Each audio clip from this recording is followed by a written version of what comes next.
La vérité, je vais pas vous mentir, je sais pas par quoi commencer. Ce Real Madrid va me rendre zinzin. Le débrief. Le débrief. Real Madrid, Dortmund commence maintenant. Installez-vous confortablement. On va en parler dans quelques instants.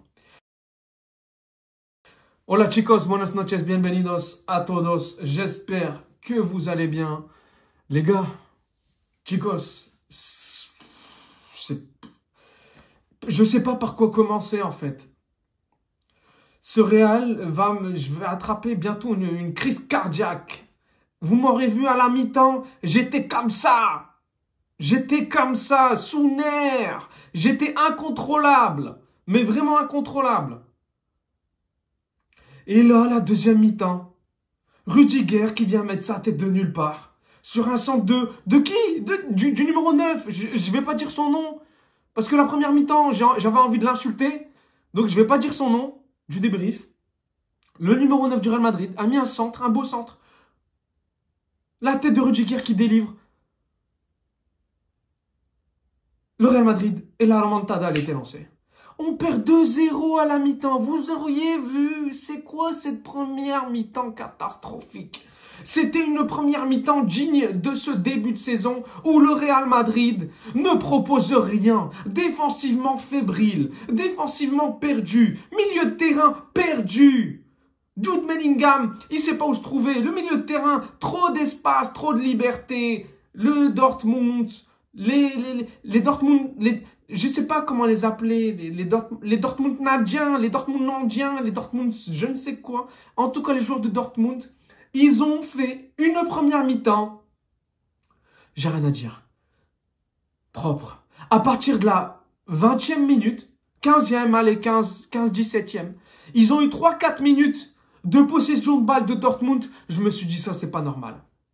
Ça, c'est pas normal. Et là, Dortmund commençait à prendre confiance. Le Real Madrid pressait dans le vide. Clairement, il pressait dans le vide. Les Vinicius, les Jude, les Mbappé, ils pressaient dans le vide. Ils perdaient le ballon. Le milieu de terrain, il n'y avait pas d'occasion devant. On n'était pas dangereux. Mis à part la transversale de Jude Bellingham. Mais ça arrivé à la 44e ou 43e minute après le 2-0. Le 2-0, on s'est pris en 4 minutes à la 30e et à la 34e. La passe de Guirassy pour Malen, incroyable entre les défenseurs. La lecture de l'attaquant, elle était magnifique, la passe. La finition, parfaite, j'ai rien à dire. Le deuxième but, c'est le même but que contre le Celta Vigo. C'est-à-dire, le côté gauche, le mec, il est libre, ça joue parfaitement au milieu de terrain. Le mec, il est libre, il sent parfaitement l'appel de balle de Gittens. Trop fort, ce mec, c'est un joyau, la vérité, il est trop fort. La finition parfaite, personne ne l'attaque. Vasquez encore en retard. Vasquez sur le premier but.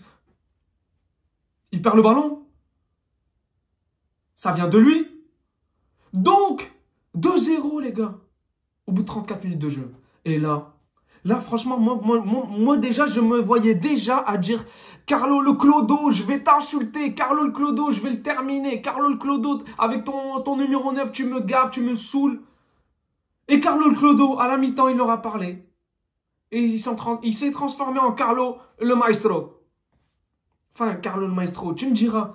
Je sais pas si ça vient de lui, cette remontada de malade. Les gars, à la fin, on met une manita à Dortmund. C'est-à-dire, en une mi-temps, on a mis 5 buts. La première mi-temps, rien à voir, on passe de l'enfer au paradis. C'est-à-dire que le Real Madrid a montré un autre visage. Mais carrément un autre visage. C'est méconnaissable. Le Real Madrid était méconnaissable.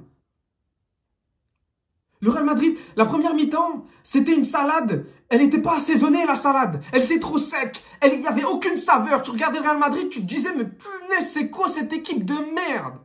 La deuxième mi-temps, il y a mis de l'huile, il y a mis du vinaigre, il y a mis du sel, il y a mis du poivre. C'était assaisonné. C'était assaisonné. Mais j'ai envie de te dire, c'est pas l'assaisonnement de Carlo, là. Franchement, à la mi-temps, quand j'ai pas vu de changement, je me suis dit, c'est pas normal. Il veut absolument se prendre le troisième et perdre. Moi, à la mi-temps, quand j'ai pas vu de changement, je me suis dit, oula. Et si vous avez fait attention, à la 55e minute, il allait faire entrer Tchouaméni et Camavinga. Le but de Rudiger est arrivé. Le but de Rudiger a calmé les choses. Je ne sais pas qui l'aurait sorti à ce moment-là, mais peut-être on aurait eu un autre tournant. Mais la magie du Bernabéu, encore une fois, elle a répondu présent. Pour moi, c'est la magie du Bernabéu, les gars. La vérité. Il y en a, ils vont appeler ça la magie du Bernabéu. Il y en a, ils vont appeler ça du banditisme. Il y en a, ils vont appeler ça de l'inexplicable. Moi, j'appelle ça la magie du Bernabéu. Hasta le final. Hasta le final. Mais franchement, à la mi-temps, j'étais pas hasta le final du tout. La vérité, j'étais pas hasta le final, mais j'étais nada. Franchement, hasta au limogeage de Carlo, le clodo. Mais franchement, pour moi, c'était pas...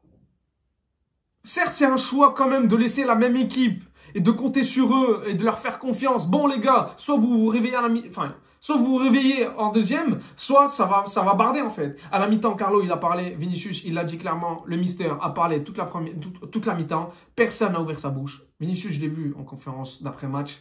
Et là, pour moi, il y a un peu de Carlo, effet Carlo, mais aussi la magie du Bernabéu. Franchement, c'est inexplicable. Tu perds 2-0, tu fais une première mi-temps catastrophique. La deuxième mi-temps, je sais pas moi, c'est inexplicable. Les joueurs se sont réveillés. Les joueurs se sont réveillés. Le Mbappé, je ne l'ai jamais vu comme ça depuis le début de la saison. Il m'a fait un centre exceptionnel.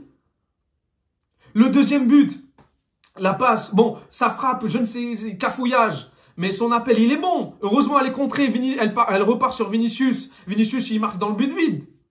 Heureusement, là, c'est le 2-2. Et là, pour moi, le but de Rudiger, il a révolté toute l'équipe. La tête magnifique, imparable, tout seul.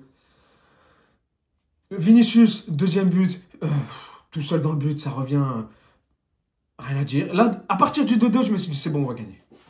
Dès que franchement, hein, à partir du 2-2, c'est bon, je me suis dit, c'est bon, ils sont cuits. Le sous-marin jaune, il est cuit, là. Le sous-marin jaune, il est, franchement, on peut l'enterrer.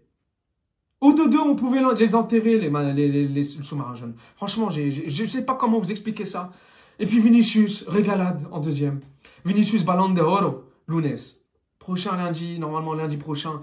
Vinicius, normalement, Ballon d'Or. En tout cas, c'est... Franchement, hein, de ce qu'il a fait l'année dernière, de ce qu'il a fait en deuxième, pas en première.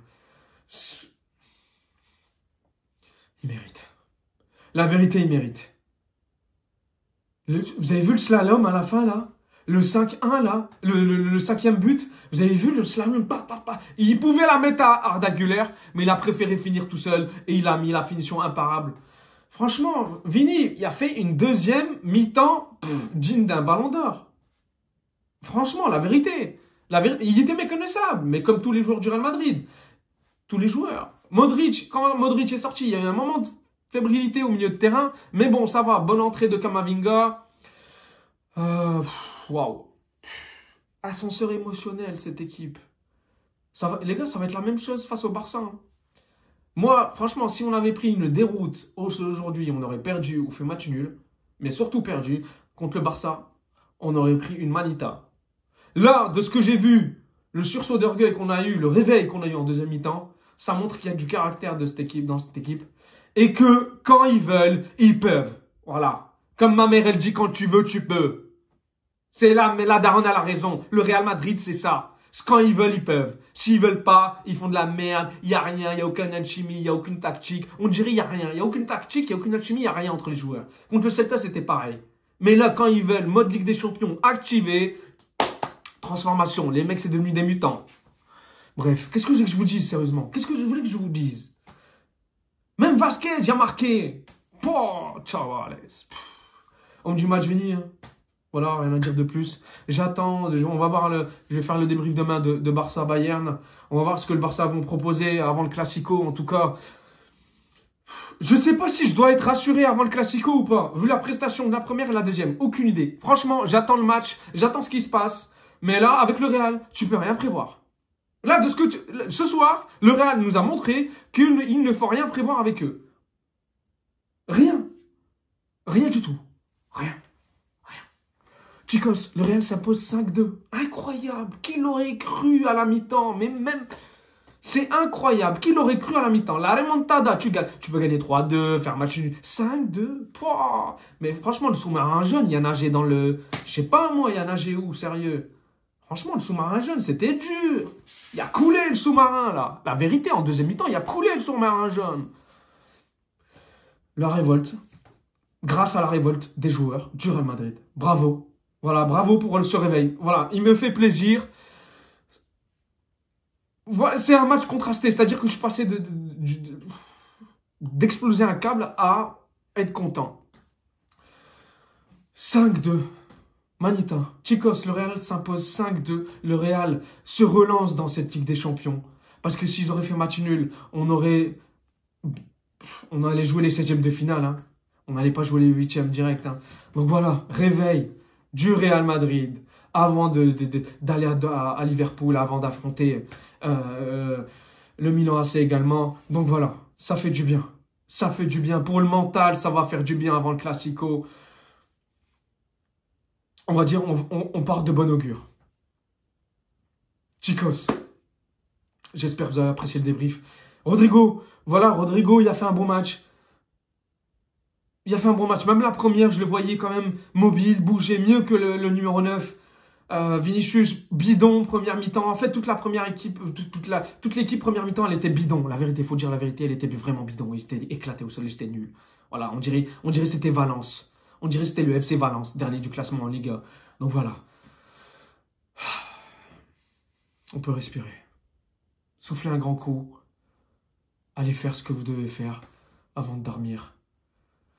Et on se retrouve demain pour le prochain débrief. Barça, Bayern, Manita, le Real, sursaut d'orgueil. Le Real fait plaisir en deuxième. Le Real se réveille avant le Classico. Ciao, ciao. Aïe, aïe.